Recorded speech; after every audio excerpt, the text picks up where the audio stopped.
Desde las partículas subatómicas hasta el sistema solar, y desde nuestro planeta hasta las profundidades del cosmos, hallamos siempre los mismos elementos diseminados por todas las estrellas y por todas las galaxias. La materia común lo forma todo, incluso a todos nosotros y lo que nos rodea.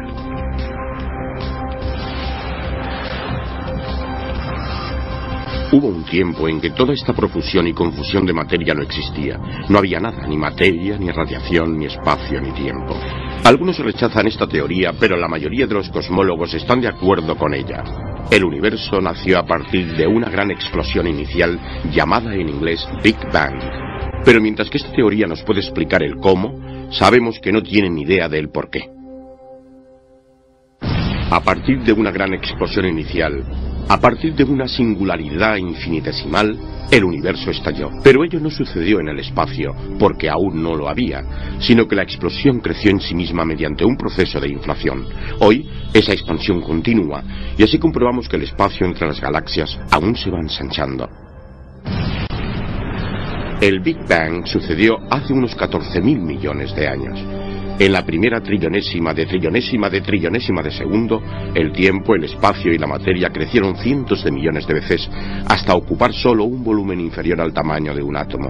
Entonces, en apenas otro instante y de manera más sorprendente, volvieron a crecer y ocuparon ya tanto espacio como una galaxia. El universo era una sopa, tan caliente que la energía generó la materia y la antimateria como partículas con una gran masa.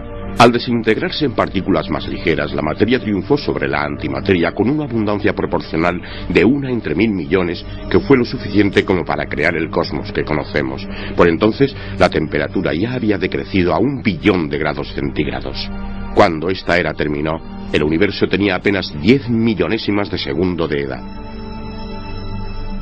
Los físicos simulan esa era mediante unos sistemas de aceleración de partículas. En ellos, 2 anillos aceleran las partículas, llamadas iones pesados, en direcciones opuestas. En las intersecciones entre los anillos, a una velocidad cercana a la de la luz, los haces de iones chocan con una enorme energía, produciendo lluvias de partículas subatómicas. Este acelerador, situado en el Laboratorio Nacional de Brookhaven, en los Estados Unidos, tiene 4 kilómetros de diámetro. Dentro, durante solo un instante, se alza el telón del universo primigenio. Estamos en un plasma de partículas subatómicas, de quarks y gluones. 1 milésima de segundo después de la gran explosión o Big Bang, los quarks y los gluones formaron los protones y los neutrones. Y entonces, al cabo de solo 1 segundo, y con una temperatura de 1000 millones de grados, los protones y los neutrones formaron los núcleos atómicos. 3 minutos después aparecieron ya los primeros elementos, como el hidrógeno, el helio y un poco de litio. Los electrones, aquí en azul, fueron capturados durante los 350.000 años siguientes en órbitas cerradas alrededor de los núcleos atómicos. La temperatura había descendido ya hasta solo 3000 grados. Cuando los electrones fueron encerrados dentro de los átomos, dejaron de bloquear el paso de los fotones portadores de luz. De repente, la niebla se despejó y el universo se volvió transparente. Y así comenzó la era dominada por la materia. De las nubes de gas de hidrógeno y helio se formaron las galaxias formaron cúmulos y los cúmulos filamentos. Y así ha seguido hasta ahora, siempre en expansión, enfriándose poco a poco. Esta expansión es la principal prueba que apoya la teoría del Big Bang. Pero aún hay más. 350.000 años después de la gran explosión inicial, justo cuando el cosmos se hizo visible, una radiación impregnó todo el universo. Se la conoce como la radiación del fondo de microondas. Fue descubierto por casualidad en el año 1965 como un débil silbido. Esta antena lo captaba en todas las direcciones del cielo.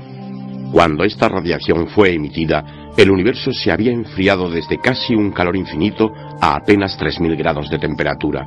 Se originó como una radiación ultravioleta, pero su frecuencia se fue desplazando hasta las microondas a medida que el universo se expandía y se enfriaba. Actualmente la temperatura cósmica está justo por debajo de los 270 grados centígrados bajo cero. En 1992, COBE, el explorador cósmico del fondo de microondas, fue uno de los primeros instrumentos que lograron descifrar el silbido de estas microondas. Tomó la temperatura de todo el cielo y mostró en diferentes colores las diversas fluctuaciones de temperatura que había en él de apenas unas pocas millonésimas de grado. Este otro lanzamiento, efectuado en el año 2001, permitió llegar a conseguir unas mediciones aún más precisas que las del COBE. La sonda, conocida como WMAP, no orbitó alrededor de ningún cuerpo, ya que se podía tambalear debido al tirón gravitatorio de los planetas. Se situó a una distancia de 1,5 millones de kilómetros, con lo cual estaba libre de las interferencias magnéticas y de microondas procedentes de la Tierra. Desde su estable entorno térmico, la sonda trabajó de espaldas al Sol, la Tierra y la Luna. Los resultados fueron notables. Tras eliminar la banda roja causada por la potente señal de nuestra galaxia, que en este estudio era superflua, la WMAP cartografió el cosmos en microondas con el mayor de los detalles. Podemos comparar sus resultados con los del mapa del COBE a la izquierda que observamos borrosos. Ahora con el WMAP se podían observar con precisión incluso ondas muy leves. Como una piedra en un líquido, las ondas de la izquierda en aceite son distintas de las de la derecha en agua. El medio determina la onda, así como el número, tamaño y masa de las piedras. Estas son como las variaciones de la densidad en el universo primitivo.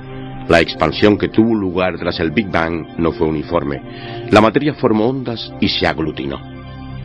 El mapa de temperaturas de la sonda WMAP reveló esos aglutinamientos. Aquí estaban las semillas de las estructuras a gran escala del universo.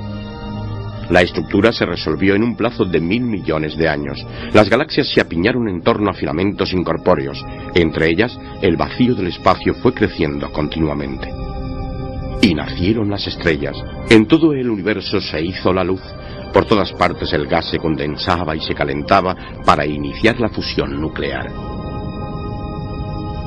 Esta primera generación de estrellas era más caliente, más brillante y más masiva que la de las supergigantes de hoy en día.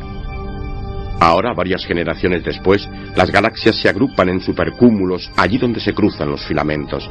Esta estructura celular ha sido determinada por las fluctuaciones que se dieron en la densidad del universo recién creado, tal como se ha podido detectar gracias a la radiación de fondo de microondas. El universo está formado por aproximadamente 50.000 millones de galaxias. La mayoría de ellas son gregarias y las vemos desde en grupos de unas pocas docenas a cúmulos de millares. Estrechamente ligadas por la gravedad, una de las más masivas es este cúmulo de galaxias. Aquí, en esta simulación, vemos la evolución de un cúmulo galáctico durante 10.000 millones de años. Observamos cómo las galaxias chocan y se combinan entre sí. La mayoría de los astrónomos creen que los cúmulos se formaron así, galaxias enanas combinándose y galaxias mayores acumulándose. En esta nueva simulación los astrónomos han elaborado un modelo de evolución cósmica. Los telescopios pueden ver hacia atrás en el tiempo hasta poco después de que se formaran las primeras galaxias. Es una historia de continuos cambios provocados por el Big Bang. Pero hasta ahora no ha podido verse la formación de las primeras galaxias, que se cree pasó aproximadamente 500 millones de años después. Los telescopios deben todavía penetrar en esas oscuras edades cósmicas. Vamos a ver ahora lo más lejos que podemos llegar a observar de momento. Estamos enfocando hacia una zona del cielo aparentemente vacía, pero no, se ven muchos pequeños puntos de luz allí. Cuanto más nos alejamos, más retrocedemos también en el tiempo. Podemos observar la historia de las galaxias gracias a los instrumentos instalados en el telescopio espacial Hubble. Es como perforar y coger muestras de un trozo del cosmos en un punto específico del cielo. Tras realizar unas 800 exposiciones diferentes, esta es la imagen óptica más profunda que se ha obtenido jamás. El telescopio espacial Hubble nos mostró en ella casi 10.000 galaxias. 100 de los puntos más pequeños son las galaxias más distantes, que ya estaban formadas 800 millones de años después del Big Bang. Las galaxias con una forma irregular se formaron en épocas muy primitivas, cuando el universo era más caótico. En contraste, situada más cerca y con una edad mucho más joven, vemos en primer plano una galaxia espiral, ahora bastante común. El universo tiene muchos misterios, y uno de ellos es por qué se desarrolló la vida. Esta cadena de galaxias es otro enigma. Los astrónomos afirman que se formó hace 11.000 millones de años. ¿Cómo pudo desarrollarse una estructura tan masiva tan pronto? Este hecho desafía nuestra comprensión actual de la evolución cósmica.